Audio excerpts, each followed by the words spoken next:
미국 대선의 결과가 나오면서 방위비, 대북 정책 등 미국의 대한반도 전략에 대한 관심이 높아지고 있습니다. 한마디로 예상해보자면 북미 관계는 혼돈에 빠질 가능성이 높고 방위비는 해결될 가능성이 높아 보이는데요. 재선에 성공하면 매우 신속하게 북한과 협상에 나설 것이라고 말한 트럼프와 달리 조 바이든은 그동안 북한과 러브레터를 주고받는 것도 뻔지르르한 정상회담도 더 이상은 없을 것이라며 공언해왔습니다. 선거 캠프 관계자들과 전직 정보 관계자들은 미국의 대북 정책은 김정은 국무위원장과의 개인적인 접촉에는 덜 초점을 맞추고 동맹국들과의 외교 및 실무 단계에서의 외교적 노력에 더 많은 비중을 둘 가능성이 높다고 예상하고 있습니다. 로이터 통신은 러브레터의 시대가 끝날 것이라는 데에는 의문의 여지가 없다는 보도를 내놨고, 지난해 북한에서도 김 위원장에 대한 바이든의 발언을 험담으로 보고 바이든을 몽둥이로 때려잡아야 하는 미친개로 지칭하며 맹비난한 적이 있습니다. 따라서 북미 관계는 앞으로 혼돈에 빠질 가능성이 높아지고 있습니다. 최대 쟁점인 북한 비핵화 문제도 상당한 변화가 불가피해 보입니다. 도널드 트럼프 미국 대통령은 김정은 북한 국무위원장과 직접 만나는 탑다운을, 바이든 후보는 실무 협의 후 정상 간 합의를 하는 바텀업 방식을 채택하고 있습니다. 대북 정책의 기조가 빅 이벤트보다는 릴레이 협상으로 선회된다는 것입니다. 3차 북미 정상회담 또한 조기에 성사되기 어렵다는 전망이 나오고 있습니다. 과거 오바마 행정부는 경제 제재 유지가 핵심인 전략적 인내를 택했고, 빌 클린턴 행정부는 페리 프로세스로 대변되는 적극적 포용적 대북 정책을 쓴 바 있는데, 바이든이 과거 두 대통령의 방식 중 어떤 정책을 선택할 것인지도 관심을 모으고 있습니다. 바이든 후보는 대선 전 토론에서 김 위원장을 폭력배에 비유하며 적대감을 드러냈지만, 상당한 수준의 비핵화를 이뤄낸다면 북미 정상회담도 할 수 있다는 유연한 자세를 보였기 때문에 현재로선 바이든 행정부의 대북 정책은 오바마 3기보다는 클린턴 3기가 될 가능성이 높아 보입니다. 바이든 후보는 대선 토론에서 북한의 비핵화 의지를 가늠해 계획적인 대북 정책을 펴겠다는 계획을 밝힌 바 있는데요. 한국 정부에서도 우선 한미 관계 강화를 통해 남북 문제를 풀어나갈 예정입니다. 정부는 미국의 정권 교체기 동안 공백을 이용해 관계 개선을 위해 주도적인 역할을 할 전망입니다. 강경화 외교부 장관은 기본적으로 한미 동맹의 중요성, 모든 사항에 긴밀한 공조가 이루어지고 있고 한반도 영구적 평화 등 평화적 해결의 중요성에 공감대가 있다. 그것이 남북관계 개선에 좋은 환경을 만들 수 있다고 밝혔습니다. 반면 그동안 한미 갈등의 주요 원인으로 꼽혀오던 방위비 문제는 개선될 것으로 보입니다. 비상식적인 수준의 방위비 분담금 인상을 요구하며 주한미군 감축까지 거론했던 트럼프 대통령과는 달리 바이든은 동맹과의 협력을 중시하고 있습니다. 우리 동맹들 그리고 친구들과 함께하는 대통령이 되겠습니다. 적들에게 분명히 하겠습니다. 독재자들의 비위를 맞추던 시대는 끝났다며 동맹과의 관계를 중시하는 모습을 보여온 바이든은 민주당과의 전통적 동맹 우호 전략이 펼쳐질 가능성이 높기 때문에 양국이 갈등을 겪고 있던 방위 현안에서는 트럼프 행정부 때보다 여유를 갖게 될 것으로 보입니다. 특히 지난해 말 타결됐어야 할 11차 한미 방위비 분담 특별협정도 협상 틀을 깨지 않는 수준에서 인상하며 종결될 가능성이 높아졌습니다. 전시 작전권의 경우 바이든 행정부가 출범하더라도 현 정권 내 전환은 어려울 것으로 전망되는데요. 주한미군 사령부가 전작권 전환을 위한 한국군의 준비가 부족하다는 입장을 보이고 있고, 미중 갈등이 심화되고 있는 가운데 전작권을 미국이 쥐고 있는 것이 더 유리하다는 판단도 미국의 미온적 입장에 일조할 것으로 보입니다. 경제적인 측면에서는 긍정적인 효과가 예상되고 있습니다. 재정 지출 확대로 전세계 교역 물량이 늘어나는 한편 미중 갈등 관련 불확실성이 완화된다는 이유에서인데요. 우리금융경영연구소는 바이든 행정부의 정책 기조가 한국 경제, 금융시장에 미치는 영향과 시사점 보고서를 발간했습니다.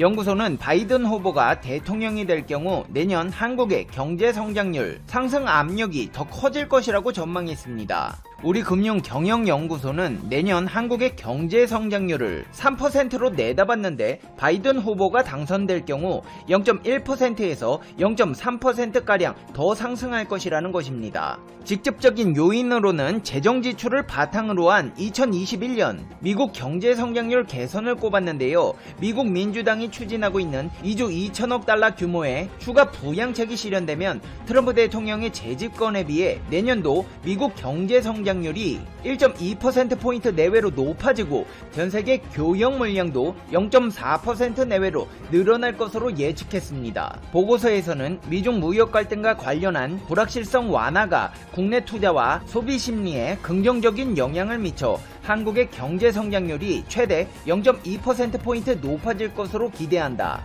바이든 행정부가 수입 관세를 즉각 철폐하거나 인하하진 않겠지만 통상 정책의 불확실성은 트럼프 행정부보다 완화될 전망이라며 바이든 행정부 또한 중국의 기술 발전에 대해 계속 견제할 것으로 예상되는 만큼 한국 기업들이 적극적인 R&D 투자와 인수합병을 통해 중국과의 기술 격차를 확보하는 게 중요하다고 밝혔습니다. 상황이 이렇게 되자 바이든과 한국과의 과거 인연이 화제가 되고 있는데요. 바이든은 지난 2001년 8월 상원 외교위원장, 2013년 12월과 2015년 10월 부통령 자격으로 한국을 찾았습니다. 이전 미국 대통령들에게 찾아볼 수 없는 3번의 방한 기록을 가지고 있는데요. 과거 방한 때마다 바이든은 한국의 좋은 기억을 갖고 떠났다는 정황들이 포착되고 있습니다. 특히나 고 김대중 대통령과 각별한 사이로 알려진 바이든과 부시 대통령과의 일화가 화제가 되고 있습니다. 별로 부끄러워요. 한국 대법원이 일본 강점기의 징용 피해자들에게 위자료를 배상하라는 첫 판결을 확정한 지 2년을 맞은 31일 도쿄 도심에서 일본인들이 내는 양심의 목소리가 울려 퍼졌다. 메시지는 간결했다. 일본 정부와 강제동원에 관계된 전범 기업들이 과거에 잘못한 일에 대해 사죄하고 한국 대법원 판결에 따라 피해자들에게 배상하라는 것이다.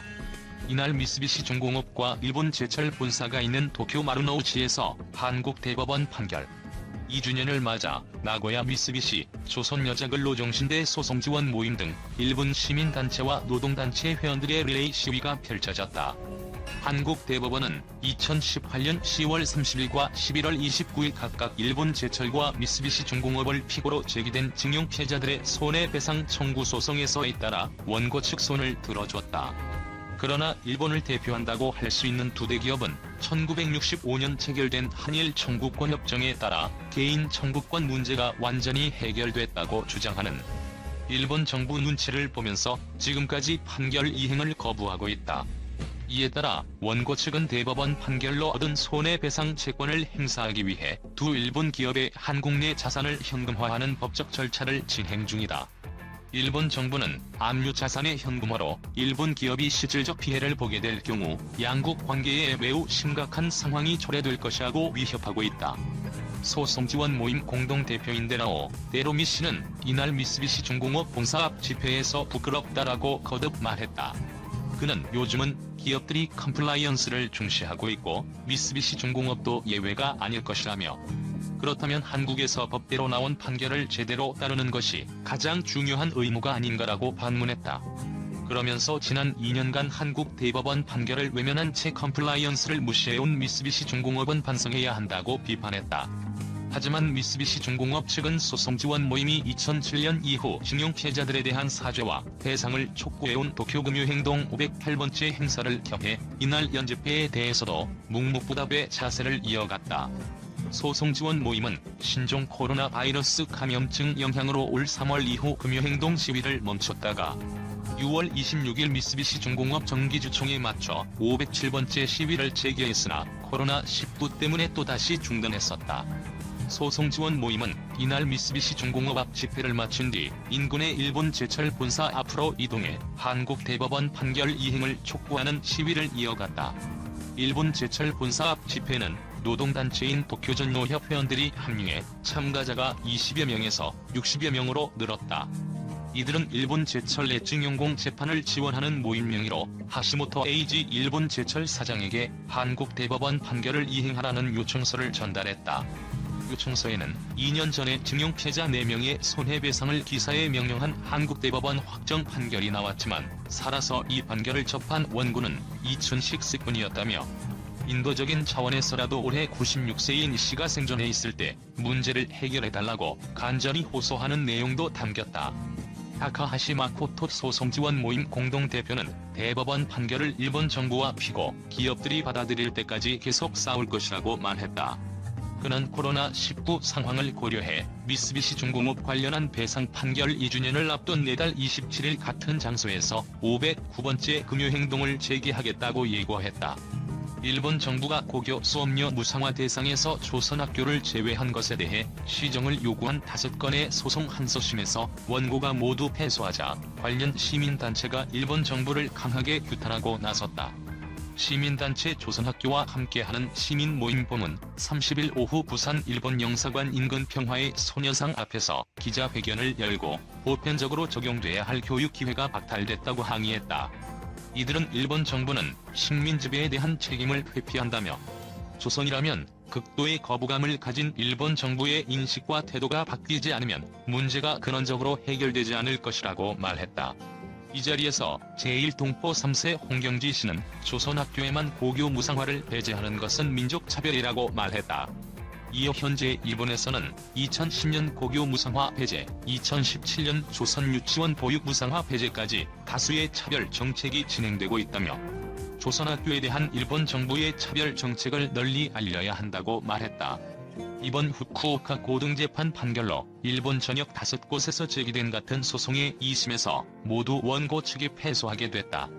그동안 제1번 조선인 총연합회 계열인 조선학교 운영법인과 졸업생들이 일본 정부가 고교 수업료 무상화 대상에서 조선학교를 제외한 것은 차별적인 정책이라며 소송을 진행해왔다.